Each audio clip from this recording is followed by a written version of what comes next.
함께 찾으셔서 28절부터 한 절씩 교독해서 읽고 마지막 40절은 같이 읽도록 하겠습니다.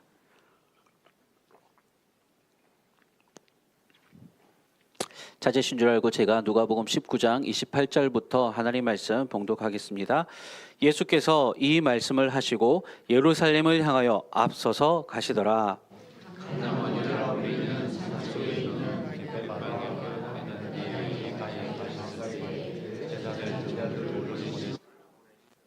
이르시되 너희는 맞은편 마을로 가라. 그리고 들어가면 아직 아무도 타보지 않은 나귀 새끼가 매어 있는 것을 보리니 풀어 끌고 오라. 마일로가 너희에게 어찌하여 부르냐 묻거든 말하기를 주가 쓰시겠다 하시네. 보내심을 받은 자들이 가서 그 말씀하신 대로 만난지라.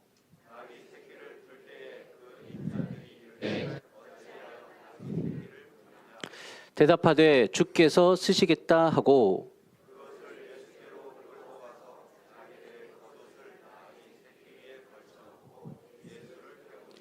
가실 때에 그들이 자기의 겉옷을 길에 펴더라. 제자의 온 무리가 자기들이 모두 모든 하나님으로 인하여 기뻐하며 큰 소리로 하나님을 찬양하며 이르되 찬송하려로다 주의 이름으로 오시는 왕이여 하늘에는 평화요 가장 높은 곳에는 영광이로다 하니. 우리 중 어떤 바리새인들이 말하되 선생이여 당신의 제자들을 책망하소서 하거늘 40절 같이 읽습니다. 대답하여 이르시되 내가 너희에게 말하노니 만일 이 사람들이 침묵하면 돌들이 소리 지르리라 하시니라. 대답하여 이르시되 여기까지입니다. 반복됐네요. 네. 자, 여러분, 오늘 나눌 말씀의 제목은 어린 나귀를 타신 왕입니다.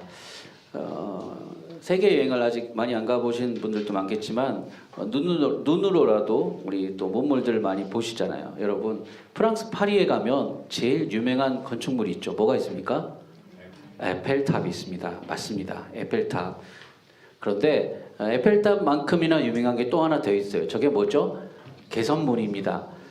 시내 중심에 저렇게 한가운데 떡하니 있으니까요. 이목을 집중하고요. 많은 사람들에게 에펠탑 못지않게 프랑스 파리에 가면 보아야 될 아주 중요한 포토스팟으로 알려져 있습니다. 이 파리의 개선문, 에투알 개선문이라고 하는데요. 이 개선문은 그 옛날에 우리가 잘 아는 내 사전에 불가능이란 없다라고 말했던 나폴레옹 아시죠? 그 나폴레옹이 프로이센과 러시아 연합군을 무찌르고 나서 그 성전을 기념하면서 만들기 시작했다고 합니다. 전쟁에서 승리한 왕의 개선 행렬을 축하하기 위해서 만든 문이에요. 덩그러니 문만 있는 거예요. 이 문을 통과하는 승리의 행렬을 상징하는 것이죠. 근데 여러분 이게 원래 사실은 지금 나폴레옹이 만들었지만 원래는 원조를 따지고 보면요. 이 개선문은 원래 고대 로마 시대 때부터 있었어요. 로마 시대 때는요. 왕이 전쟁에 나가서 이기고 돌아오는 그 개선 행진에 엄청난 공을 들입니다. 화면을 한번 넘겨주시겠어요? 고대 로마 시대 때는요. 왕이 이제 전쟁에서 돌아온다. 부하들을 이끌고 승리 행진을 돌아온다라는 이제 소식이 미리 로마 시내에 전해집니다. 그러면 수많은 인파가 그 개선문 앞에 집결하고요. 엄청난 군대의 위용 가득 찬 행진과 함께 꽃가루가 팍 날리면서 이 왕도 그냥 오는 게 아니라 4마리의 백마가 이끄는 그 화려한 황급빛 전차를 타고 이렇게 손을 흔들면서 왕이 이렇게 개선문을 지나서 행진을 합니다. 그날은요 로마 시내 전체가 완전히 축제의 도가니가 되는 날입니다. 당시에는요 이게 어떻게 보면 황제의 영광을 나타내는 중요한 상징 의식 또는 왕의 위세를 자랑하는 선전 무대로서 이 개선 행렬이 사용되어지곤 했어요. 그래서 당시의 로마 황제는요 거의 신과 같이 여겨졌습니다. 그런 어떤 위용을 자랑하는 그 개선 행렬에 쓰여졌던 게 시작되었던 게 바로 개선문이에요. 지금도 로마의 콜로세움 광장 옆에 가면 프랑스 파리에 있는 개선문보다는 작지만 그래도 개선문 흔적들이 남아있는 것을 볼 수 있다고 합니다. 그런데 여러분 오늘 본문에서도요, 로마는 아니지만 오래된 전통적인 왕의 도성이었던 예루살렘, 그 예루살렘 성에 입성하시려는 한 왕의 이야기가 나옵니다. 그런데 이 왕은요, 대단히 이상한 개선식을 준비하고 또 실행을 하십니다. 우리 왕께서 어떻게, 왜 이렇게 특별하고도 어떻게 보면 좀 이상해 보임직한 개선 행진을 준비하고 계셨을까요? 오늘 저는 우리와 함께 그 해답을 같이 말씀 속에서 찾아보고자 합니다. 지금껏 우리가 계속 이제 주일마다 누가복음을 가지고 말씀을 나누고 있는데요. 그 누가복음에서 우리가 공생의 살 기간 동안에 예수님께서 계속해서 예루살렘을 향하여 목표를 잡고 예루살렘을 향하여 걸어오신 여정들, 그 여정들에 우리가 함께 동참하면서 여기까지 따라왔습니다. 이제 진짜로 예루살렘이 눈앞에 보이기 시작한 자리까지 왔어요. 그리고 우리가 제가 전에도 나누었듯이 예수님께서는 지금 이 예루살렘에서 이 모든 여정의 종착지자 완성제가 될 이 예루살렘에서 자신을 기다리고 있는 것이 무엇인지도 예수님은 분명히 아셨습니다. 바로 십자가 고난과 처형이죠. 하지만 죽음 앞에서도 우리 주님 절대로 기죽거나 두려움 없이 아주 당당하게 이 예루살렘을 향하여 걸어가십니다. 28절에 보시면요, 앞서서 가시더라. 제자들을 앞장서서 그렇게 당당하게 행진하듯이 예수님이 걸어가고 계십니다. 그리고는 예수님께 특별히 오늘은 이번에는 원래 공생의 기간 동안 예수님이 몇 번 예루살렘을 방문하신 적이 있었어요. 주 사역지는 갈릴리 지방이었지만 이렇게 명절이라든지 그럴 때마다 이 예루살렘을 방문하셨는데 이번에 방문하시는 이 예루살렘의 방문은 하나님의 구원 역사를 완성하기 위한 방문이기 때문에 아주 특별히 여기셨어요. 그래서 특별한 준비를 행하고 있습니다. 지금껏 한 번도 사실은요, 우리 예수님이 사람들 앞에 자신을 드러내는 거 별로 좋아하지 않으셨습니다. 사람들의 주목을 받거나 그렇게 하는 것을 별로 원치 않으셨죠. 그런데 이번이 예루살렘 입성 이 순간만큼은 자신이 누구인지 숨기지 않으시고 드러내시려고 하세요. 예루살렘의 진정한 주인이 되시는 구세주이자 메시아 왕의 신분인 자신, 그 구세주 메시아로서의 자신의 신분을 가감없이 드러내시려고 합니다. 예수님의 성전 이 예루살렘 그 입성식, 아까 우리 말씀드렸던 이 로마 황제가, 그 당시에 로마 황제가 그 승리의 계승행진을 하는 것처럼 자신의 도성에 들어가는 이 입성 현장에서 많은 준비들이 있었어요. 본문을 보시면요, 그동안 예수님의 순회 전도 활동을 통해서 예수님을 따르면서 그분의 놀라운 기적들과 그분의 놀라운 가르침들을 들어왔고 보아왔고 경험해왔던 많은 사람들이 이 개선행렬의 들러리로 옆에 쫙 도열해서 준비를 하고 있었습니다. 그리고 화려한 비단길은 아니지만 자기들의 겉옷을 펴서 사람들이 예수님이 가시는 길에 깔아서 마치 우리 왜 그 레드카펫 같은 거죠. 이렇게 중요한 행사장에서 빨갛게 길을 이렇게 만드는 것처럼 그렇게 사람들이 왕의 행렬을 준비하기 위해서 자신의 겉옷을 그렇게 앞에 깔았습니다. 또 노래를 부르는 사람들은, 찬양하는 제자들은 당시에 구약에서 왕의 승장가로 자주 불려왔던 시편 118편을 가지고 만든 노래들을 부르기 시작합니다. 오늘 본문을 보시면 38절에 찬송하리로다 주의 이름으로 오시는 왕이여, 이게 시편 118편이거든요.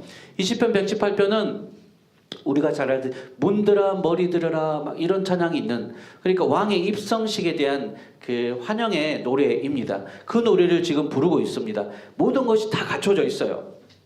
이제 남은 게 하나 딱 있습니다. 남은 게 하나만 이제 완성되어지면 화룡점정이 되는데, 그게 뭐냐면 왕이 입성할 때 타고 갈 말입니다. 개선행진에는요, 아까 로마의 개선행진 황제가 4마리 100마가 이끄는 금빛 전차를 타고 들어오는 것처럼 이 왕의 개선행진에는 이 왕이 타고 오는 이 말이 빠질 수가 없거든요.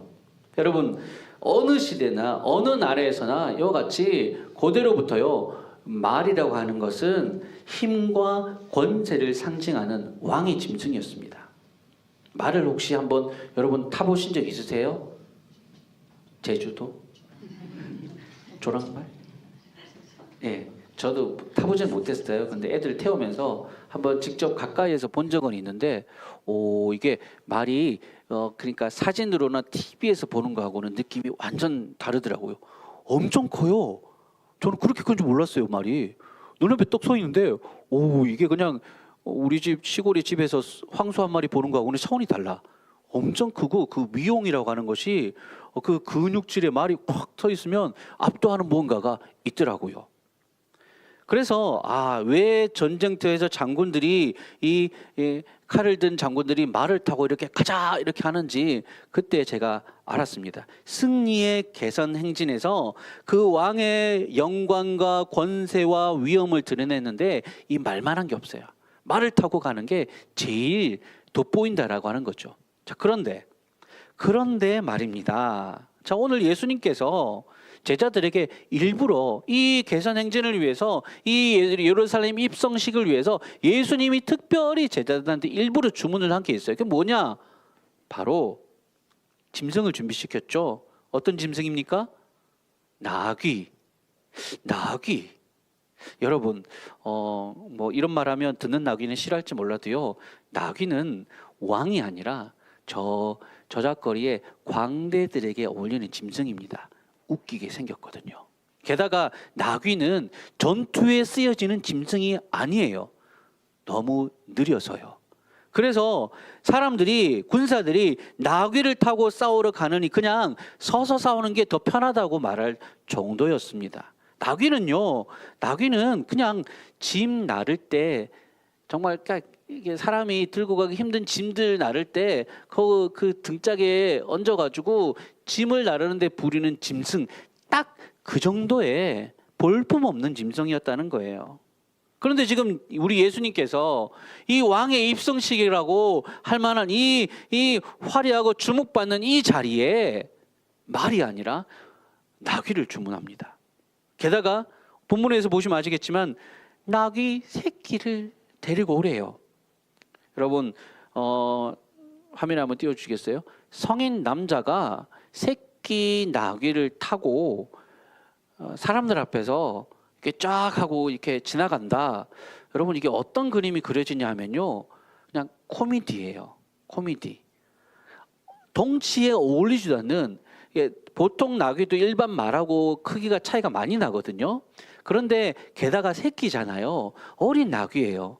그러니까 성인 남성이, 어린 나귀 뭐 갓난 애기 정도는 태울 수 있을지 몰라도 성인 남성이 그 나귀의 등에 올라타고 에헴 하면서 지나간다. 정말 볼품없어요. 정말 볼품없어요. 일부러라도 이거는 정말 광대가 되어서 웃기려고 작심하지 않는 이상은 웬만하면 하지 않는 행동입니다. 그만큼 오늘 본문에서 예수님이 보여주신 이 모습이 아주 의외였다라고 하는 거예요.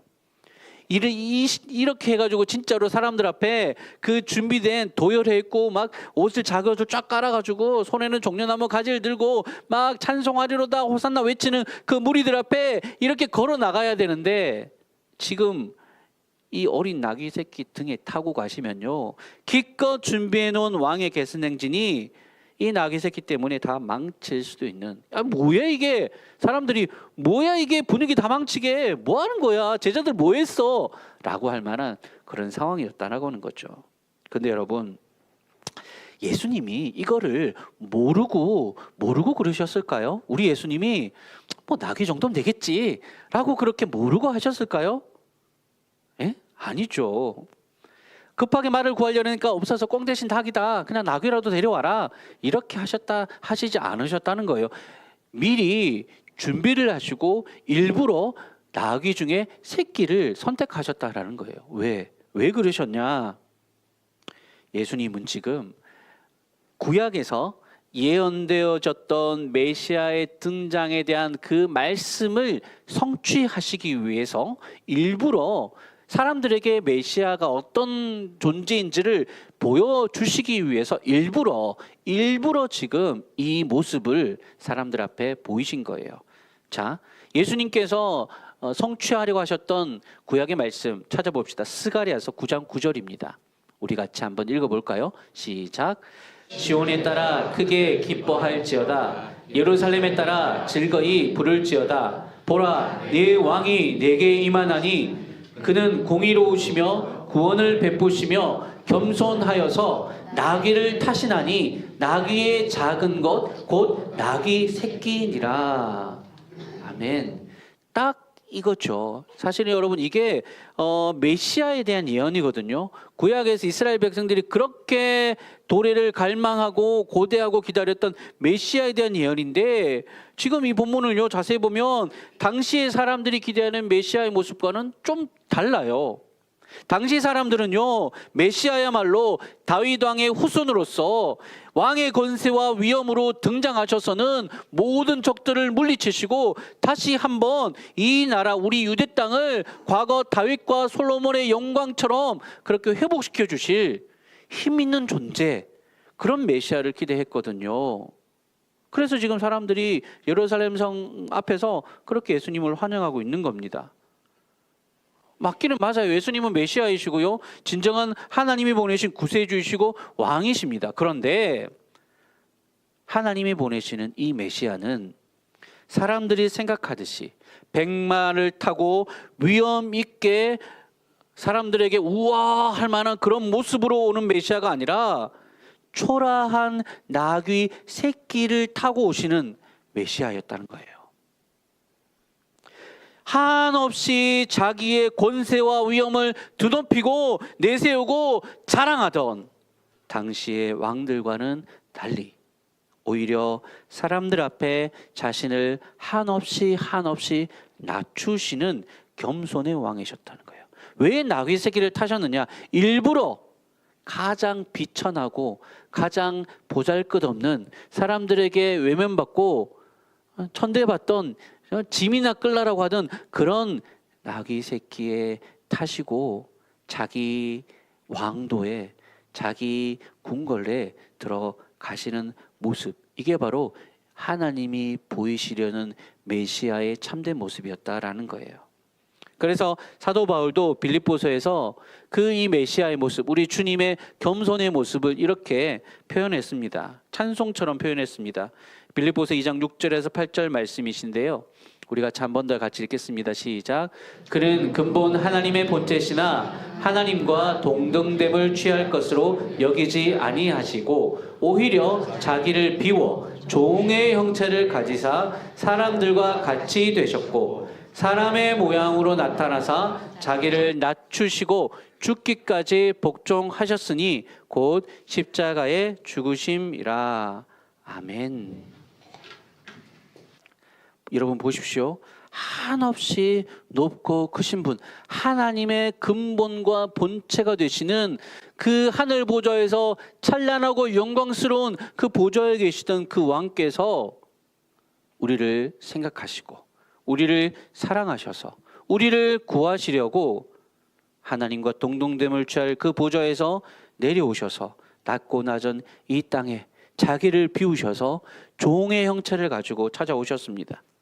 그리고 어린 나귀 새끼를 타고 자기의 도성으로 들어오실 만큼 그렇게 자신을 낮추셔서 하나님의 뜻에 순종하셨어요. 그분의 복종은, 그분의 겸손은, 그분의 낮아짐은 어디까지셨느냐? 그 뜻의 완성이 되시는 자기 백성들을 위해서 자신의 생명을 십자가에서 죄인처럼 수치와 고통 속에 죽임을 당하시는 그 자리까지 낮아지셨다라는 거예요.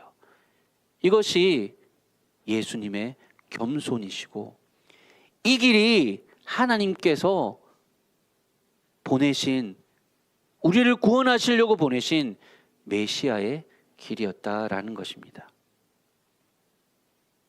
모두가 높아지려고, 모두가 자신을 드러내고, 모두가 사람들로부터 인기와 존경을 받으려고 하는 이 세상에서 오히려 겸손의 낮은 자리를, 가장 높임 받으실 분이 가장 낮은 자리로 찾아가시는 거예요.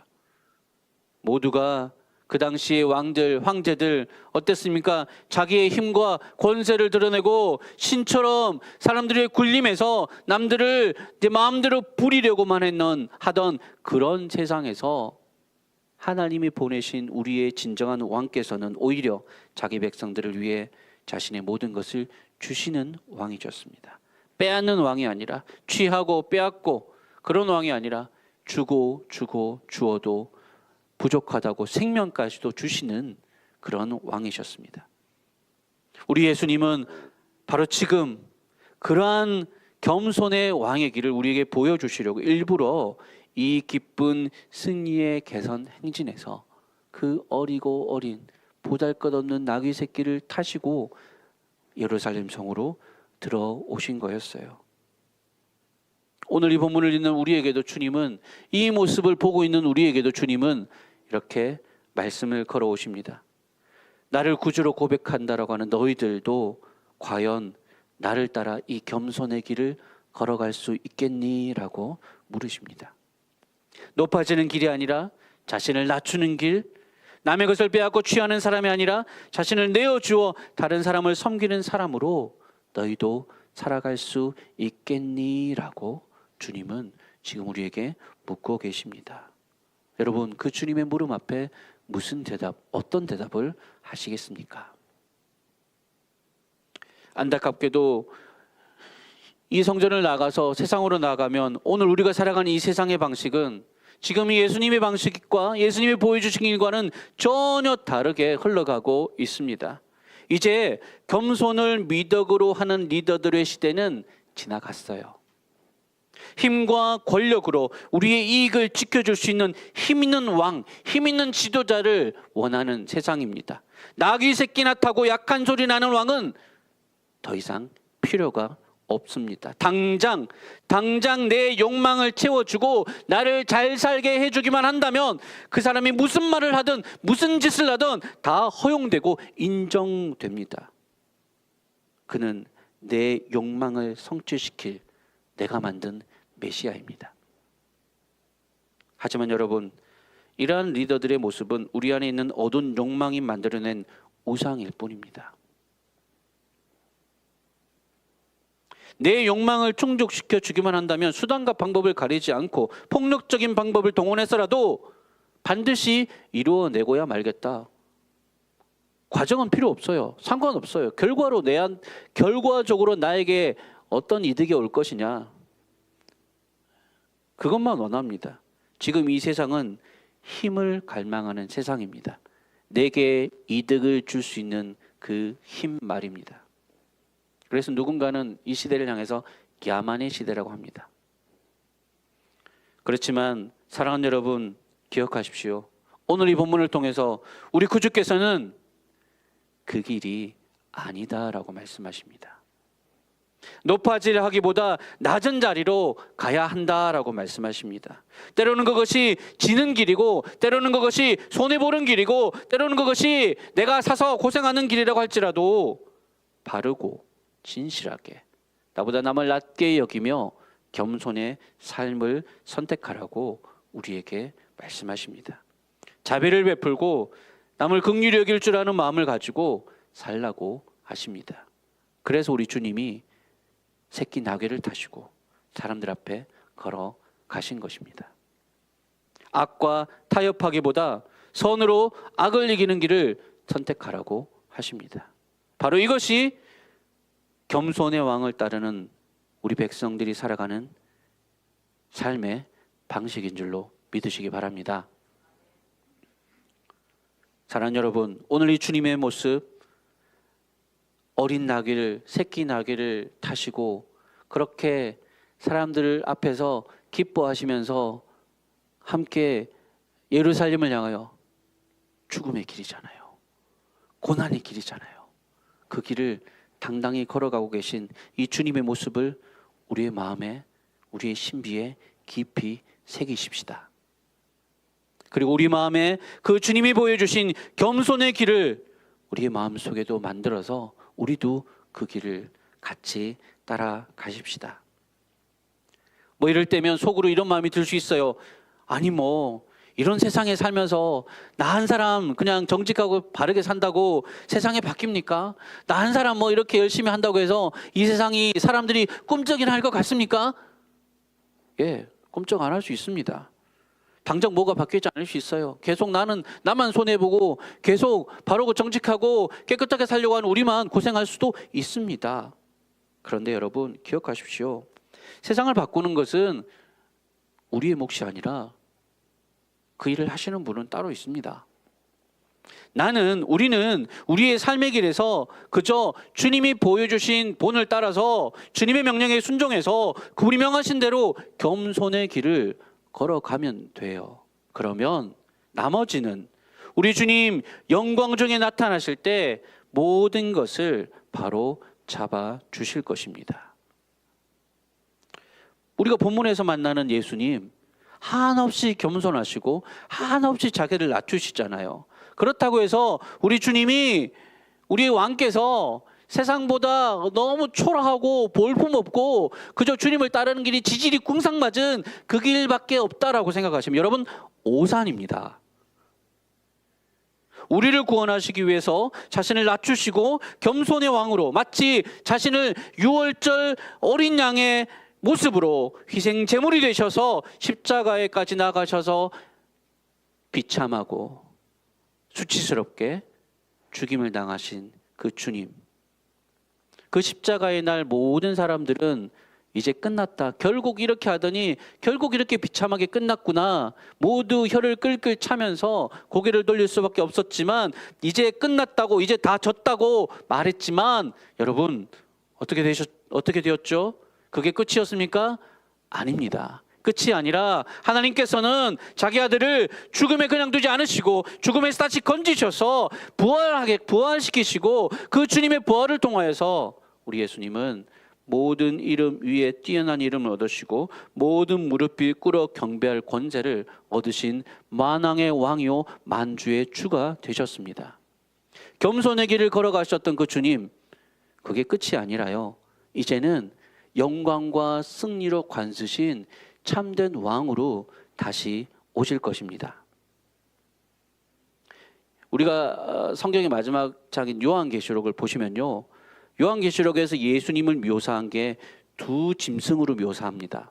첫 번째는 죽임당하신 어린 양입니다. 힘없고 약하고, 그래서 세상 모든 죄를 지시고 십자가에서 죽음을 당하셨죠. 그 죽임당한 어린 양이 그래서 하늘보다 높이 들리셔서 영광과 찬송을 받으십니다. 이게 요한계시록에서 요한이 본 예수님의 첫 번째 환상이에요. 근데 그게 끝이 아니었어요. 요한이 또 다른 환상을 보는데 바로 유다 지파의 사자의 모습을 봅니다. 양은요, 약하고 여리고 힘없어 보이지만 결국 그렇게 하나님의 뜻을 죽음으로 십자가로 이루신 주님께서 하나님은 높이 들리워서 유다 지파의 사자, 모든 짐승을 호령하고 포효하는 밀림의 왕으로, 영광과 그 권세 있는 그 왕으로 묘사하고 있어요. 유다 지파의 사자가 이겼다, 이제 모든 역사를 주관할 것이다, 요한계시록은 그렇게 말하고 있습니다. 그래서 우리 주님이 2000년 전에 이 땅에 오셔서 자신의 도성 예루살렘으로 들어가실 때는 겸손하고 마치 어린 양같이 자신을 낮추셨지만 이제 다시 우리 주님이 우리의 구원을 완성시키시려 이 땅에 다시 오실 때 그 다시 오실 왕의 모습은요, 절대 초라하거나 절대 약한 모습으로 오시지 않으실 겁니다. 진짜 왕의 개선 행진이 그때 시작될 겁니다. 로마 황제, 이 땅의 어떤 왕의 권세보다도 더욱 강하고 크신 모습으로 우리에게 나타나실 거예요. 그래서 요한계시록 19장에 보면요, 이 왕의 진정한 개선 행진의 모습을 이렇게 말하고 있습니다. 11절과 14절에 이렇게 되어 있어요. 제가 읽을게요. 또 내가 하늘이 열린 것을 보니 보라, 백마와 그것을 탄 자가 있으니 그 이름은 충신과 진실이라. 그가 공의로 심판하며 싸우더라. 하늘에 있는 군대들이 휘고 깨끗한 세마포 옷을 입고 백마를 타고 그를 따르더라. 이제 왕이 더 이상 나귀를 타지 않으십니다. 이제 우리 왕께서 백마를 타시고 충성과 진실이라는 명찰을 차시고는 공의로 심판하며 적들을 물리치면서 이 땅으로 진격해 오실 것입니다. 승리의 개선 행진을 해오실 것입니다. 그리고 그분을 따르는 백성들, 고난과 수치의 그 길들을, 그 겸손의 길을 묵묵히 걸어갔던 자들 역시 그분과 함께 백마를 타고 그 승리의 개선 행진에 참여할 것입니다. 이어지는 15절과 16절도 띄워주세요. 이렇게 되어 있습니다. 그의 입에서 예리한 검이 나오니 그것으로 만국을 치겠고 친히 그들을 철장으로 다스리며 또 친히 하나님 곧 전능하신 이의 맹렬한 진노의 포도주들을 밟겠고 그 옷과 그 다리에 이름을 쓴 것이 있으니 만왕의 왕이요 만주의 주라 하였더라. 엄청난 위엄과 엄청난 영광으로 그분이 계산행진으로 오실 거예요. 그날에는 이 세상의 모든 악은 두려워 떨 것입니다. 이 세상에 그 자기 배만 불리려고 했던 그 모든 악한 이들은 두려워 떨 수밖에 없습니다. 바로 우리의 주님 영광스러운 왕께서 진짜로 이제는 진짜 제대로 된 승리의 계산행진을 하실 것이기 때문이에요. 만왕의 왕이요 만주의 주라고 했잖아요. 여러분 우리가 잘 아는 그 부활절 나라는 핸델의 메시아 있죠. 왕의 왕 또 주의 주 그 있잖아요. 그거 이 본문이에요. 이 구절을 가지고 만든 가사입니다.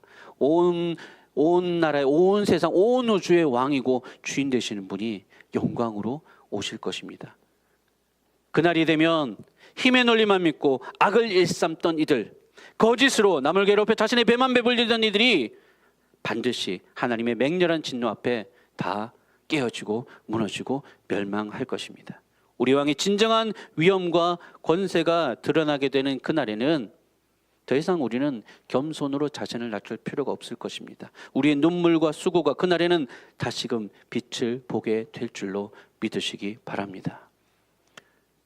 죽어라고 겸손하고 그렇게만 살라고 하시지 않으셨어요. 우리 주님 때가 이를 때 그때 내가 너희를 높일 거야. 영광으로 내 승리의 계승행진에 너희를 참여시킬 거야. 그때까지는 이 땅에서 내가 보여준 그 길을, 겸손의 길, 십자가의 길을 따라가라고 우리에게 말씀하신 것입니다. 사랑하는 여러분, 말씀을 정리하겠습니다.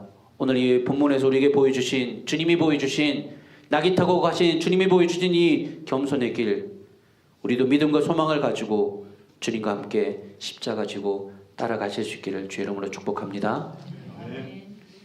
마치 오늘 본문의 나귀의 모습처럼 여러분 이 나귀를 한번 주목해 보세요. 사람들이 거들떠보지도 않고 그냥 짐짝이나 등에 지고 살아갈 수밖에 없었던 그 나귀 같았던 우리의 모습. 저는 나귀 모습이 제 모습에 이렇게 겹쳐지더라고요. 나귀같이, 새끼 나귀같이 아무것도 모르고 묶여있고 매여있고 그저 짐짝이나 들고 살아갈 수밖에 없었던 인생이었는데 우리 주님이 찾아오셔서 내가 너를 통해 내 뜻을 세상에 보여주고 싶구나. 나를 태워주겠니? 주님 우리에게 물으실 때 예 주님, 기쁨으로 우리의 삶을 주님께 내어드리고 우리의 삶에 주님을 태우고 세상에 보기에는 초라하고 세상 사람들이 보기에는 별것 아닌 것 같은 아무것도 없는 그런 우리의 삶이지만 그런 우리의 삶도 주님께 내어드려서 우리 주님 우리의 삶을 통해 영광 받으십시오. 내가 주님 등에 태우고 가는 어린 나귀처럼 살겠습니다. 라고 그렇게 우리의 삶을 기쁨으로 주님께 내어드려서 이 한 주간도 주님과 동행하며 주님 모시고 살아갈 수 있는 저 여러분 다 되시기를 주의 이름으로 간절히 축원합니다. 아멘.